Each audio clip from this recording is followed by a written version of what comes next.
Welcome back to Mushoku Tensei Jobless Reincarnation, Episode 3. Yes, I do know it's been almost a month since I last interviewed with this. Well, it took me a while to get the book, too. That was a simple reason for it. Now, like in the case of the last couple episodes I did, discussing only 2 episodes at a time. This one discussing episodes 5 and 6. And the name of these 2 episodes are A Young Lady and Violence and A Day Off in Rota. Yep. Now, these 2 episodes do introduce 3 new characters. Actually, 4. First is Eris, voiced by Lindsay Saddle. Yep. We also get introduced to her father, yes, Philip Garrett. He is voiced by Anthony Bowling. I'm not all that familiar with this guy because I was just looking these guys up before I did this. Of course, he was in My Bride is a Mermaid, Absolute Duo. He was in Fairy Tale. He was in Torco. Oh yeah, Gregory. Oh yeah, he was the Edgeworth. I think he was the main character's father. He's got a quartet as. Oh yeah, he's the voice of Veneer. Yep. You have him, and we also have the father, his father, of course, Eris's grandfather. His name is Soros Garrett. He is voiced by Brian Mathis. He himself, let's see, well, yeah, a couple of these people, basically, there's like no page for them. Not really, I don't really know why. In the case this guy here, oh yeah, he's the voice of Monkey D. Garp from One Piece. Yep. Now, as for his wife, Eris's mother, she's voiced by Samantha Herrick. Yep. She, of course, is, well, let's see. She's, well, I'm looking her up right now. Let's see. Any really big character? A lot of like supporting roles for her. Mm-hmm. Yeah, mostly put for her. She does a lot of supporting roles. She briefly appears in episode 2. So we pick up where we left off from the last episode, the one I last watched a month ago, with Rudy in a a carriage with, of course, Gahilda. I think I'd say pronounce her name. Yes. Gahilda Denoya. Yeah, she briefly appeared at the end of episode 4, and here it's kind of basically her first full appearance here. Yep. They do explain about this character. She is an old friend of Paul's, and of course, well, they had to knock out Rudy in order to get him on this whole thing, to give himself a job, in order to pay for his tuition to the Magical University. And of course, he wrote a letter to Rudy, and of course, Gahilda can't read it because apparently she can't read for some reason. It's not like she's very good with a sword. So it basically explained that he's basically being sent to be hired as a tutor for basically the daughter of a young noble. Of course, they don't mention the fact that this guy, the guy who's supposed to be the father of this girl, is in fact Paul's cousin. Yep. They explain that a little bit later. And, well, there's basically some poking fun at Gahilda, which, of course, she takes offense with. She's like, basically trying to take out a sword, trying to slice the letter, probably to kill Paul. And there's a mention in here that it's implied she and Paul may have slept together. Possibly, but never really. And of course, Paul does mention the reason why he does this now, because him and Saf become a little too close. But don't worry, they become a lot more closer later on, but I'm not going to spoil that. So, they ride off to see Philip. That's the name of the guy. He, of course, does explain that he is, in fact, Paul's cousin.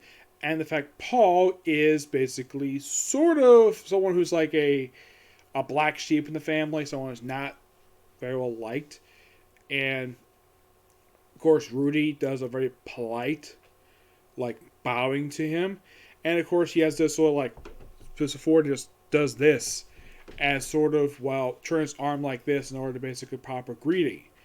And, well, after doing it once, like, okay, good.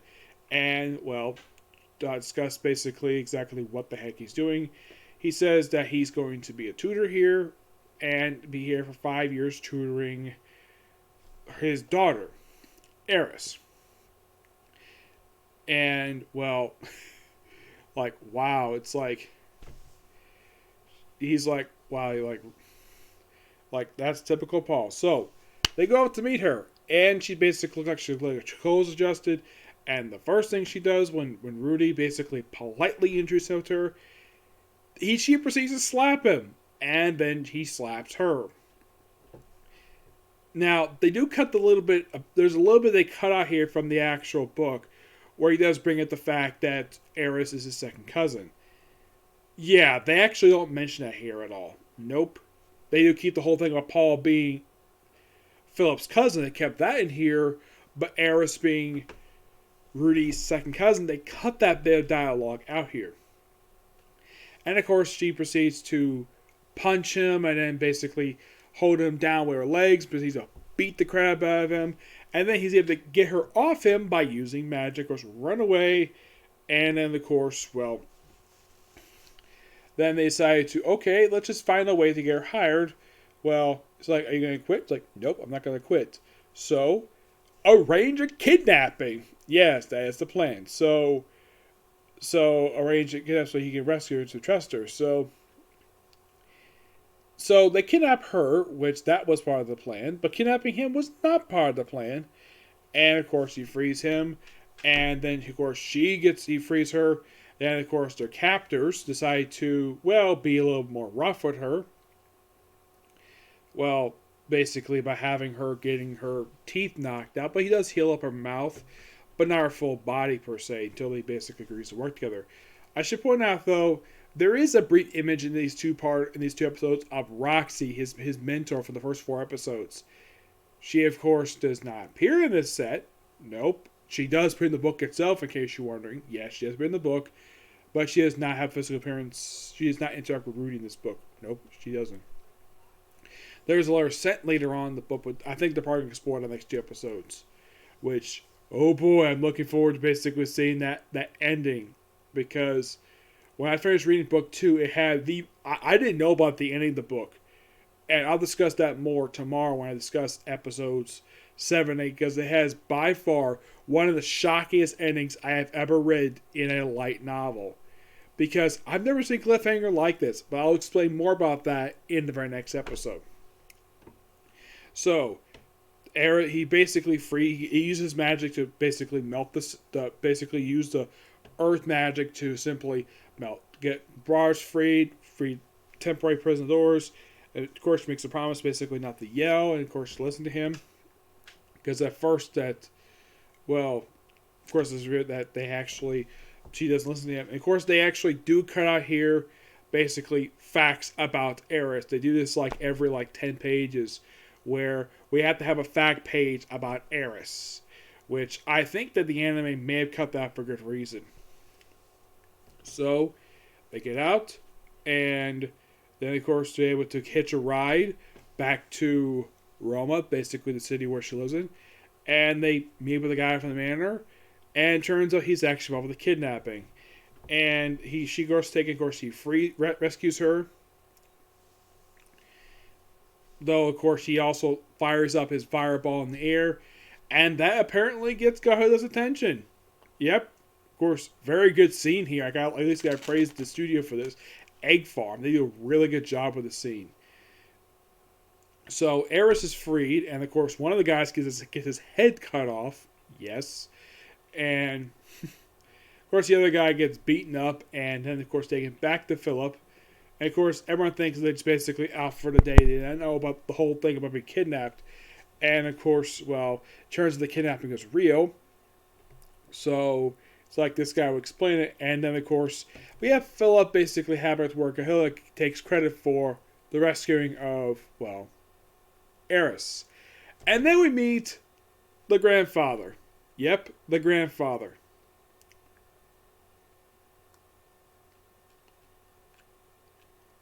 Yep, he's actually introduced here. Mm-hmm. Yes, Soros, where basically he's, of course, Ruby does sort of a polite greeting with him. If I get back my thing, here we go. Yeah, does the whole polite greet with him, and of course he introduces himself as, well, Rudius, and he's like, "Oh, you're Paul's son, man. You don't act like Paul's son." Yep. And of course, well, he is very impressed the fact that he's very polite, and despite the fact he says he doesn't want to take credit because it was Paul Philip's idea for the bodyguard to take credit, and of course, and he says, "Philip, come here." Punch. Yep, he does this too in the book, so don't worry, that's not a change from the book. He does do it too, as sort of a punishment for basically, despite the fact that, well, he's technically, well, because he is basically, well, Rudy did technically save his granddaughter, and despite the fact he does agree, but he wants Eris to ask him. It's like, why? Because, well, don't want to be an adult. He's like, that's actually a good point. And of course, he calls out Eris, and then she does a little. And then of course, she'd be rude, and this little cutesy thing holds a little hair like pigtails. And then of course, she becomes Rudy becomes her tutor. From that point forward. Now, excuse me, they cut a little bit out here, where because Eris is getting a little bored, because the whole thing of her running away, and of course not interested in the other lessons, that part is true from the book. You cut the little bit here of him and consider the how do you pronounce this woman's name here?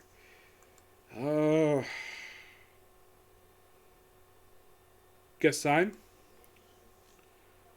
I think that's how you pronounce her name. Yes.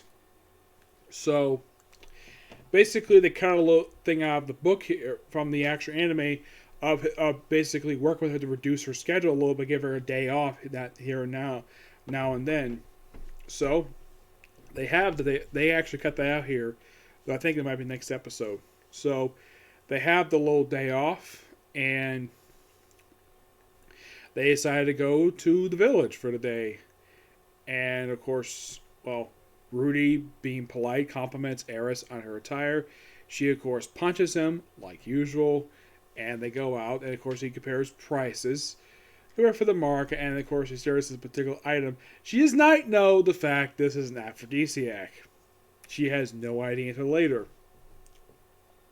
Of course, then he recommends her ask her father for an allowance, because basically, this is one book that he kind of wants, but 700 gold pieces.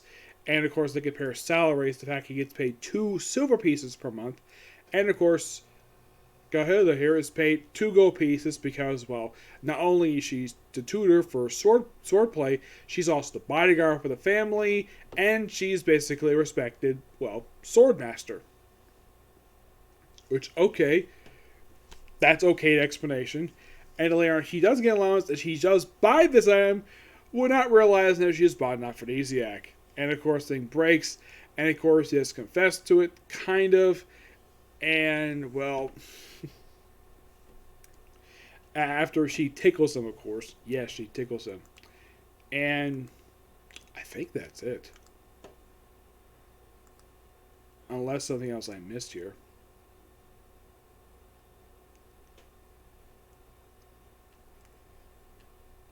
Oh, yeah, they do basically have it where Paul basically is tickling like his 2 little girls, like his 2 baby daughters that he got from 2 different women because he's married to 2 women.